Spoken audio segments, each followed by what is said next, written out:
They're back.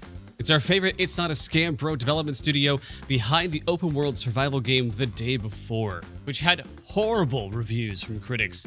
It had a hilariously disastrous launch riddled with bugs, and it was nothing close to resembling the game shown in the trailers. It was just a store-bought, massive mess of a game. But 4 days after release, it was pulled from the Steam store in an unprecedented move and fully refunded.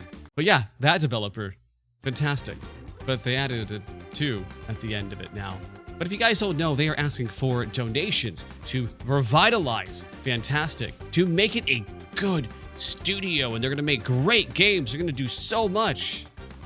So on September 26th, they did a new post, but just to give you kind of an understanding here, everything before September 26th has been completely nuked from Twitter. X, whatever you want to call it. On September 26th, they said, hey, once you helped us create Fntastic through Kickstarter, today we need your help again to bring Fntastic back. We need you to give us more money, because I promise this time will be different. Here's the weird thing. So as of the recording, I'm just going to refresh just in case. There is $2,211 pledged, 34 backers, and 27 days to go. They have a goal of $15,626. Not sure why, but you know, we'll get into that a little bit. I made a post on the 27th once I saw this news that was talking about who are these 27 people that have backed this game. But do you see the difference here in the money? What happened between the 27 backers and the 34 backers that we are now magically missing 7,000 plus USD? What shenanigans are happening? Are they pledging to themselves? Are these just devs and they verified it? Like, what's happening? That somehow they went backwards in the amount of money pledged. Right now, to be honest, they're scamming $2,211 off of people right now. Stop backing this game. You gotta stop. I don't understand the audience that is like, you know what? They scammed us. Let's give them more money. But let's go back over to the actual post on September 26th, and it leads to a website. Definitely rushed. And clearly, yeah, that is not Twitch logo. It's definitely not. But they went on to make a couple different social posts, and they're like, everybody deserves a second chance. We deeply apologize to everyone for the day before and take full responsibility for what happened. Check out the plan for Fntastic 2.0, where we share how we'll fix our past mistakes and are preparing to return better. But there's an article, and to be honest, there's been a couple articles about this, but I think this title really sums it up. The day before was an even bigger disaster than you thought. Devs reportedly made to pay fines for bad work, learned it was an MMO from the trailers, and no one's sure where the bosses are. So the guys take what little money there was, ran with it, closed down the studio after 4 days of a failed game launch, and now they're back. And they're just, everybody deserves a second chance. I find that so hard to believe, and anybody that believes this, I honestly, you should seek help at that point. And they also went on to say, regaining trust will be tough, but we're motivated to make more games if our Kickstarter succeeds. Again, really tying back to that $15,000 in Kickstarter, which by the way is nothing in development cost. That doesn't really cover anything. Anything under $1 million is chump change when it comes to designing and building a game, unless it's a solo dev. But they're saying we're motivated to make more games if our Kickstarter succeeds. It's an all or nothing model. Contributions will be refunded if we miss the target. We value your support, and all funds will go to development, not profit. I have a hard time believing them. Let's watch the trailer. A lot of these assets that are being shown in this trailer are bought from the Unity store. So again, they might be making some tweaks, but graphically, everything is so vastly different and doesn't have a cohesive style because it is store-bought items. They're barely doing work, and then store-bought is not a bad thing, but when your whole game revolves around it, it kind of is. It really is.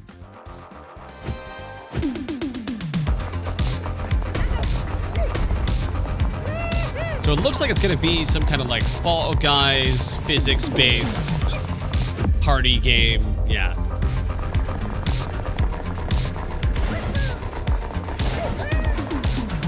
But again, you have to ask yourself, would you truly want to support a dev who is already just cut and run after 4 days than actually just supporting another indie dev?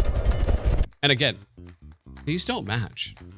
You go from a poly paint asset almost to a hand painted asset. It just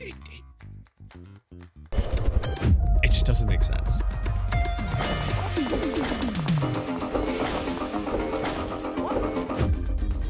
But how can you trust somebody that's done this? I mean, who knows if this model is even theirs, or if they designed it, or they just bought it again. But 100% all of these assets are store-bought. Granted, you buy a license to utilize them for profit for a game. But again, it just shows that they're being disingenuous from the get-go.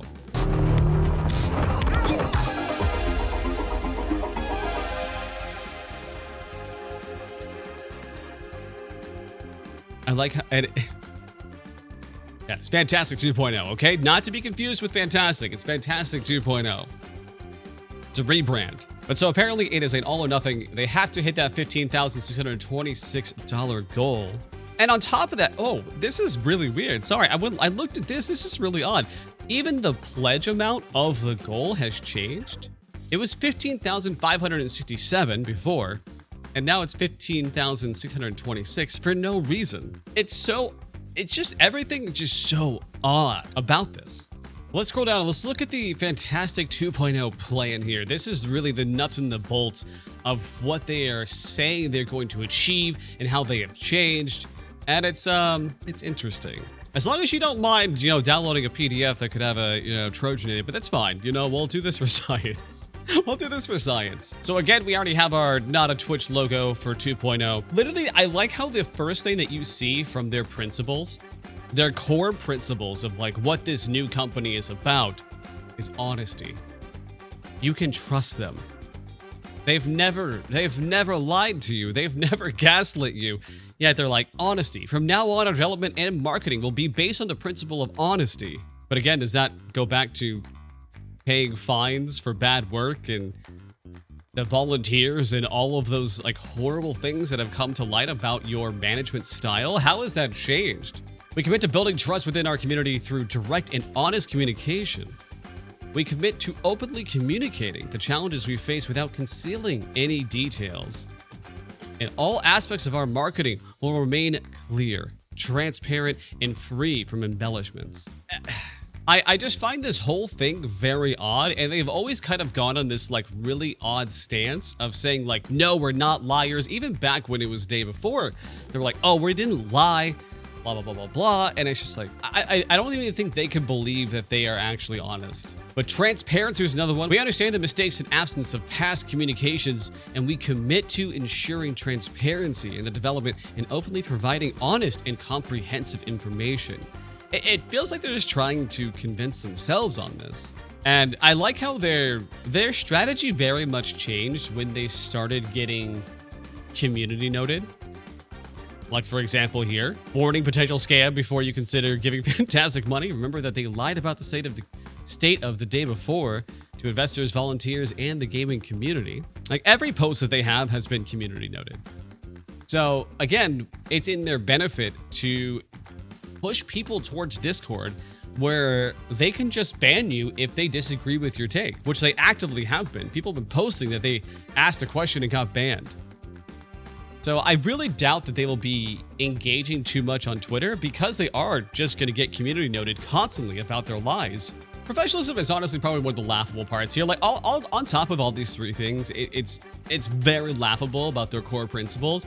But the professionalism one, just the icing on the cake here, because like with their use of volunteers, not sure if anyone bought that one of like free labor that were just trying to get into the game industry and they were abusing those people for free labor, knowing that they were making a bad game, but there's so little opportunities in the country that they had to take it. And then there were multiple issues with the trailers, including like just the complete store-bought assets that people found that were verbatim, one-to-one, barely any changes made. And then on top of that, we have the solo dev who's making the day before parody, which is honestly looks really freaking cool, by the way. You should definitely go give him a follow. Then there's the issues of copying compositional shots of Call of Duty trailers, let alone multiple other games that they just constantly do because they don't care. They don't care about copyright. There is no professionalism here. On top of that, they had trademark disputes, which was the crazy part about the name with the weather company. This is like a weird thing, right? This almost feels like an internal document that they're just kind of portraying to the external audience of like strengthened community engagement. These are just KPIs. These are literally just KPIs. Raise development standards. Expand professionalism. Oh my God. I didn't know that was like the basis of like a KPI. You know what we need to do? We need to expand our professionalism. I can't. I'm just gonna leave it there. Enhance brand identity. You have no brand identity. You literally, this is Twitch. This is a Twitch logo. What do you mean? How are you expanding your brand identity when you're already starting from just copying somebody else? And then we got the brand rebuilding here. The new Fntastic brand, embodied by its vibrant blue logo and bold geometric design, represents more than a mere visual update. It signifies the company's renewed commitment to transparency and honesty, and it's because there's a transparent background. Don't you see? I mean, most of this is probably written by ChatGPT or just some fluff thing that, you know, someone wrote. And just to be honest, it's just BS. There's no deeper meaning. Nothing here is nothing here is worth anything to talk about. I feel like we're just like beating a dead horse at that point of just like you just can't deliver on any of those things. But the weird one, and again, this kind of goes back to the Kickstarter part of just how they're trying to portray that they're doing well. Okay, let's click on it here. How is a $20 hat and a $30 t-shirt already sold out? I don't believe it.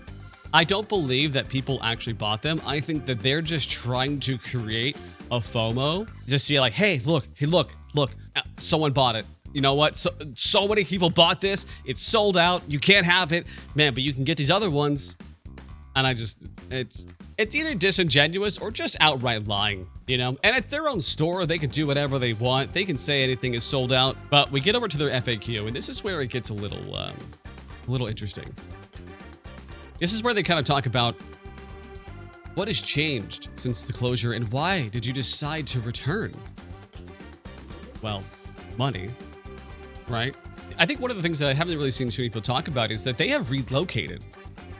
They were originally in Russia, and then they relocated to Singapore now. And if you guys really kind of follow what's going on in terms of finances for gaming or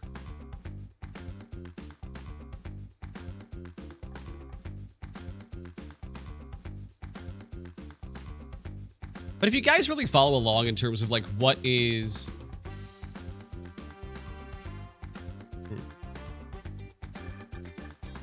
But if you guys have any understanding of like how financing for games works or where a lot of these companies are located, most game companies in Singapore usually have government assistance in terms of grants or funds.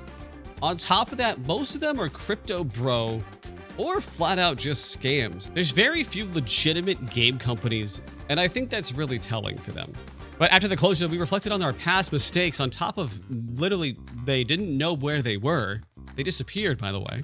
But they reflected on the past mistakes and initiated significant internal changes to drive radical improvement. We discontinued the practice of involving external volunteers and are now fully committed to a more professional approach. Yet somehow you're only asking for $15,000 when even at like the cheapest possible way of producing a game, you're probably looking at $500,000 at the cheapest with multiple people working on it. Yet somehow only $15,000 will get this game released. I just don't believe it. It's so hard to understand from a financial standpoint that is even real. But honesty, transparency, and community engagement have become our top priorities. And having learned from our past mistakes, we have developed Fntastic 2.0 plan for recovery. So again, they're kind of harping back to those main tent poles there.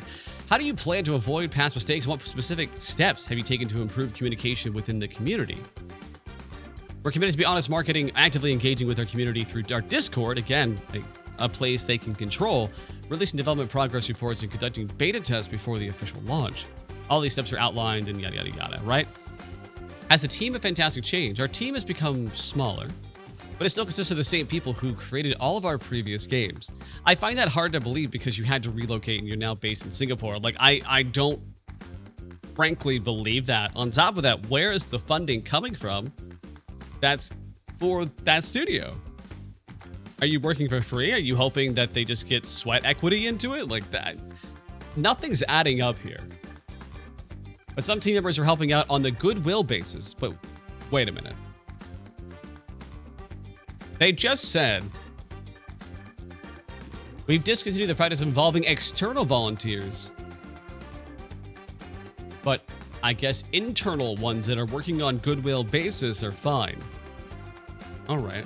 Yeah, that's nice wording there. That fully makes sense. Some are juggling other jobs and some are working only in the evenings. We all still love Fntastic and are hopeful for a successful return. What will the community gain from your return? Why should the community support your Kickstarter? They've always been very aggressive in terms of attacking the user base that is criticizing them and calling them liars. Or, like, who has an FAQ with such an aggressive question? A successful Kickstarter will allow us to release our new game, Escape Factory, and soon announce an innovative game in the prop hunt genre. We have many exciting plans for future games, and you'll have the opportunity to be involved in their creation alongside us. We're asking for a second chance. We believe that with your support, we can create the future favorite games. I believe you. I'm sorry. Okay. We're counting on your active support, especially from our new game, Escape Factory on Kickstarter, and this is a crucial moment for our return. It's not gonna return. I can, for the life of me, unless they just funnel their own money into the Kickstarter, I just can't believe that there are people out there that will fund this game. Any help is valuable to us, whether through participation in our social media or in our Discord. This almost feels like a famous streamer who came back from allegations and just kind of ignored them, right? It definitely has that same vibe, and I think they're just learning that if you just ignore the allegations, maybe they'll go away. Maybe people will forget and forgive and give you that second chance that you wanted, but it's hard. I feel like with this type of thing, it's a little bit different. What happens to Escape Factory on Kickstarter if it does not reach its funding goal? If Escape Factory Kickstarter campaign does not reach its funding goal, unfortunately, we won't be able to return. That's a shame. That's a crying shame. In that case, all funds raised will be fully refunded. That's how Kickstarter works. It's not like they're doing that. We hope for your support and believe together we can overcome this challenge. What happened to Prop Night in the day before? And do you have any reflections on the day before's unsuccessful launch? After the unsuccessful launch of Day Before, we couldn't continue development due to financial losses. That's the big thing about game development costs, is that they didn't have a financial runway after launch. And I think we're seeing that a lot with other games, is that they have a do or die moment, which is their launch day. And on top of that, if you guys don't understand, Steam holds funds from any game for 30 days. You don't get that money. It's a net 30. So that's why Steam was able to actually give everybody their money back, was because they still had the money in their own coffers. They didn't send it out to Fntastic yet. It was still sitting in their coffers, and then 4 days later, it literally shuts down. So they were like, oh, okay, here's your money back. Boop. But this part was actually interesting. So we lost all legal rights to Prop Hunt and the Day Before. So it's interesting. I wonder who owns that now. I wonder who actually owns the IP rights to them, because someone does. But over time, we've analyzed factors that led to Day Before's unsuccessful launch. These include overly ambitious goals on a low indie budget, a team without AAA tech experience, and an embellished marketing, which we deeply regret. I mean, that's just called the Ubisoft treatment, and I'm not sure what they thought was going to happen there. They take full responsibility for what has happened, and this experience has taught us a valuable lesson that you can't scam somebody out of a game when you don't control the marketplace that it sits on. As a reminder, we didn't accept pre-orders and all sales the day before have been fully refunded. Again, they're framing the narrative here like they had a choice. And they've done it multiple times. Same with the Kickstarter part here of being fully refunded if it doesn't hit the goal. Like they're making it sound like they're the good guy when that is protective guardrails set up in Steam and in Kickstarter. Do you have any? My God, it just gets worse. These are really aggressive. Do you have any lawsuits right now? I wasn't even thinking about that, but you know, now I am. No, we don't. We're not in conflict with anyone and are ready to start from scratch. It's very interesting. I feel for these 34 backers. I truly believe that is probably just devs and maybe like a random few people. But to be honest, I cannot see this succeeding. You should not be giving money to these people. Do not support scam devs. When on top of everything else, we have 20,000 devs that have lost their jobs in the past 2 years because the entertainment industry is doing very, very bad. And that's a whole other discussion, but let's support good games, right? And let's say no to scams. Let's say no to these companies that are almost like crypto bros in the same sense of just sending us shovelware and hoping that we enjoy it. Why would you do that to yourself when we have such a plethora of amazing games and small indie games? I feel like we have had an overwhelming amount of amazing games come out from AAA to AA to just the most random indie small experiences. Like, why would you do this to yourself? Why would you even support somebody who you know is just trying to take money away from you and scam you? But hey, I appreciate your time, guys. Thank you very much for watching this. Hopefully you enjoyed this rant and just like a high-level discussion about a really bad company that you shouldn't support at all. You know, go literally do anything else with your money than set it on fire here with this scam. But I'll see you in the next video.